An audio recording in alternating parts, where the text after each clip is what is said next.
Well, we are back again with He Said, She Said. and I am Michael. And I'm Katie Byrne. Okay, Katie Byrne. Katie Byrne is a marriage and family counselor out here in Sonoma, California. Again, I've said it. If you listen to these podcasts in order, you're just getting tired of me saying it. It's a beautiful place out here. And you've got a beautiful yard. Thank you for inviting me to your home. You're welcome. Yep, thank you. Well, let's get rolling because we have run out of time so many times in these podcasts because we start talking about things and then we just run out of time. We're having a quickie. Yeah, thank you, and that's a good segue because we had said in our last podcast that we're going to talk about sex. So I'm ready. Yeah, okay, let's do that. One of the things that we wanted to talk about, of course, was part of the reason for communication and relationships, and part of the component of a good relationship and good communication is the sexual component. Absolutely. But it gets misunderstood and misplayed so often. It does. I mean, it's many layered. One of the ways that sex can be used is as power. So sometimes people need more sex because it makes them feel better about themselves, rather than wanting it to be an act of mutual love and concern. Other people use sex as power by withdrawing from their partner, Right, to show them they're angry, right, which doesn't work very well. And there's a program I've been involved in called Sex and Love Addicts Anonymous, which is a wonderful international program by telephone, by email, or in live 12-step program meetings. Yeah, but it sounds like a great place to meet hot babes and hot guys. You know? That does happen. Who have great interests, similar interests. It does happen. But you get a range of things from obsessing on pornography or constant masturbation to people who actually avoid sex because they're terrified of intimacy, all because growing up, somebody smothered them, somebody raped them, somebody scared them to death. And so sex is not all as simple as what it appears. Yeah, and let's do this because the hardest part about communication is defining kind of terms so we're all clear on what we're talking about so that we can say, oh yeah, that relates to what we're talking about.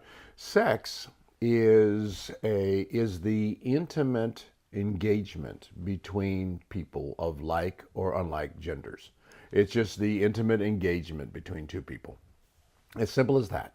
So it can be lovely, soft, it can be hard and violent, it can be super pleasurable, and it can be super painful. Right. And everything in between. Right, or just playful. Or just playful. Sometime or another, maybe if we do another podcast after this one, I want to talk about one of our most favorite popular subjects, which is friends with benefits relationships, because that's the issue that everybody seems to be dealing with if they have a little emptiness. But let's get back to sex itself. If sex is used as a power tool, rapists use sex to dominate and take something from someone.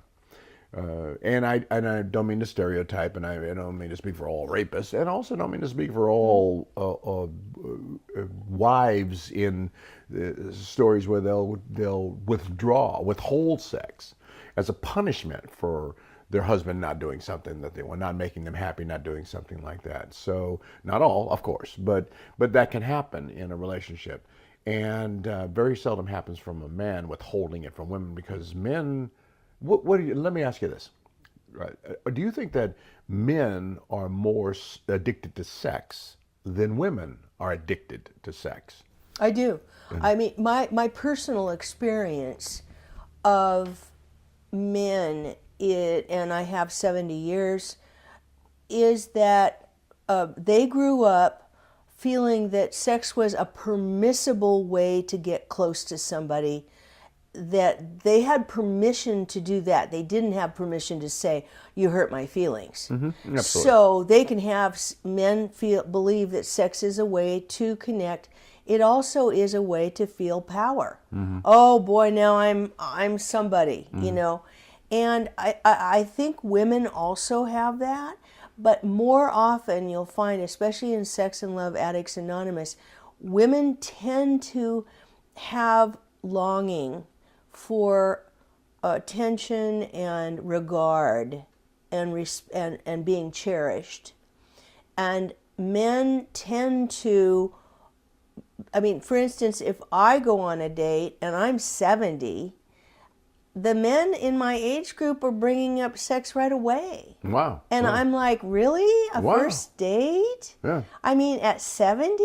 Well, that's a trip. I wouldn't have expected that. I'm really surprised. By the way, I'm almost 70, and I would bring it up right away. You would? Yeah, no, I'm just Seriously? kidding.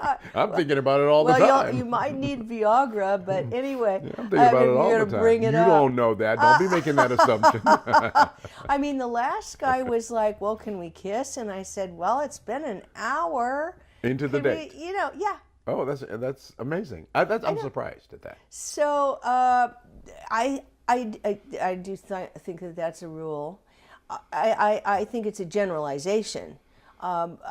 We live in very complicated times, but I think the bottom line, if you will, is that people, I don't want to be too repetitive on this, but really people don't talk about sex, and they don't talk about what they really, what is it for you? Is a quickie enough for you? Is it twice a week? Is it, do you want to work on the polyamorous, the S&M? I mean, I personally am biased. I think that when people do not enjoy or have a satisfying sex life, it is because they're wounded somewhere early on, and they're terrified. And intimacy means into me you see. It's That's cute. I never heard yeah. that. Oh, Yeah, it's a new cute. one for you. Yeah, it's okay. I don't know everything. Oh, I like novelty. That's so. good. Well, the other thing too is it's called Sex and Love. Addicts Anonymous. So sex and love. Now yes. those are two different things.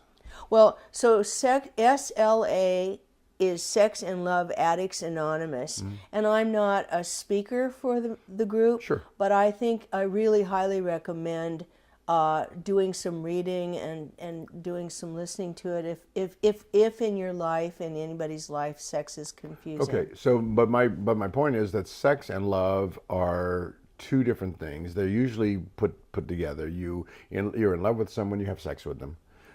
You have sex with them, you fall in love with them. Things like that, but they're not mutually inclusive. They can be completely and totally unrelated. So let's talk about some of the relationships and unrelationships with sex and love. Let's talk about pornography. Pornography is probably not love. All right. So if you watch a porn movie, those people aren't in love with each other, right? I mean, I think that's a pretty clear assumption. It's just sex. So if you're looking at pornographic film and you're looking at it for gratification, so you're addicted to sex and you're watching a film where they're having sex on film and that's getting you off, is that bad? Well, I have two responses to that. My first one is I try to be really open-minded because I think we are creative creatures, and so people have every right to enjoy their lives in whatever way that they choose. I mean, so I feel that way on the one hand. On the other hand, I liked Terrence Real's book. He wrote about men, and it's called I Don't Want to Talk About It. And he mentions pornography in it as a way that men use to objectify women. Men tend to watch pornography more than women. And it's a way for them, because they're depressed, to withdraw from actual closeness. Those are the two approaches on that.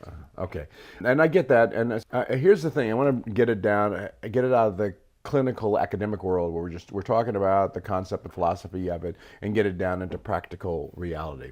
If men and women are very, very different, which we are, and men see sex and why they engage in sex is different than why women engage in sex. I think that's true. They engage in sex for different reasons. And I'm not trying to stereotype or generalize too much, but I think that generally women engage in sex because of the relationship to love and romance. And I don't know necessarily that men engage in sex for that same reason. They, I believe, generally engage in sex for gratification. It's a very different agenda for the two of them. So how do the two of them ever, if that's true, if we accept that premise, how did the two of them ever come to a mutual, a high level of mutual satisfaction in the engagement? Does she think she's getting what she wants out of it? He loves me. Is he getting what he wants out of it? Girl's rocking me, or something like that. Right. Well, what comes up for me as you're talking is I think that as we grew up, those generalizations were very true, and I think they still are to some extent. Women, as young girls, typically did not get enough attention from their fathers, so there's a longing to be precious and to be cared for. Men typically grew up pressure right away to compete in sports, want to, have a hard on, want to be one of the guys, Stud. all that, a stud, right? A stud. But what I'm finding in my practice as a therapist is this complexity of people is emerging. And I think it's maybe because we're living in such a complicated world now that I'm finding, I have a couple, for instance, in which he does not want sex often and she wants it more. I have another couple that, in which, he wants to watch pornography and doesn't see that it's a problem in the relationship. And for her, it makes her feel that he's... Was it that objectifying again? Well, it makes her feel unsafe because she grew up with mixed things happening in the household. Yeah. So I don't know if I'm answering your question. No, but the funny thing about it is, and I give you freedom to not, but if you didn't, but the thing is that talking about sex is a huge and long subject because there are so many variables. It depends on your age. It depends on how you were raised and your experiences in early life. It depends on your stature now. It depends on your physicality. We talked about people who were at one time very, very heavy, and they didn't get any dates, or the dates that they got, they were used by the dates that they got because they're just a tool at the time. But then they lose a lot of weight and they get very, very, let's say, they get attractive in their minds, where now they're beautiful and they're slim and things like that, and they are completely different people. They have a completely different environment now, so they have a whole retraining thing they have to go through. If we're going to talk about sex, I think it'd be good to take it out in little chunks, so that we can really have a good conversation about a specific part of it. Let's say we talk about, just for a minute, we talk about a woman who was clearly damaged in her early life for one reason or the other. The father didn't pay much attention to her, didn't pay proper attention to her, and that's a real sad affair. Excuse the pun.